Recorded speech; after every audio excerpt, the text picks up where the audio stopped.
నేను చెప్పిన కూడా అప్పుడు మంది మాటలు వీళ్ళని నమ్మితే అమాంతం మింగుతారు, మోసపోతాం. రైతు బంధుకు రామరామ అంటారు, దళిత బంధుకు జై భీమ్ అంటారు. వీళ్ళు ముంచుతారా నాయన అని చెప్పిన నేను. ఏమో మీ సంగతి ఎంతో చూద్దామని ఆయనతో వేసారు. వేసింది ఇరుకపోయారు, బాయిలో పడ్డారు. అయిపోయి ఉన్నాయన్నీ వీక్ అయిపోయి మళ్ళీ మొదటికి వచ్చానా కైలాసం ఆడలో పెద్ద మింగినట్టు అయింది మళ్ళీ.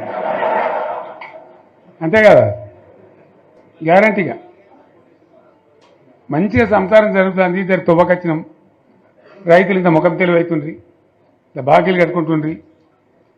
ఎంతోమంది పాపం సిటీలు వేసుకుందరు, ఏదో వేసుకుందరు. రైతు బంధు పైసలు పడితే ఎంత సంతోషం ఉంటుండే. ఆయన పోయిన ఇప్పుడు గంగలు గడిచిపోయింది. ఇప్పుడు వాడు ఇత్తడో ఏడో భగవంతుని కనుక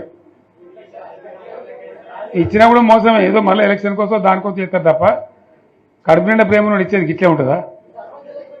మనం ఉన్నప్పుడు కరోనా వచ్చింది. కరోనా వస్తే కూడా నేను రైతు బంధు ఆపలే. కరోనా వచ్చి రాష్ట్రానికి రూపాయి ఆదాయం రాకపోయినా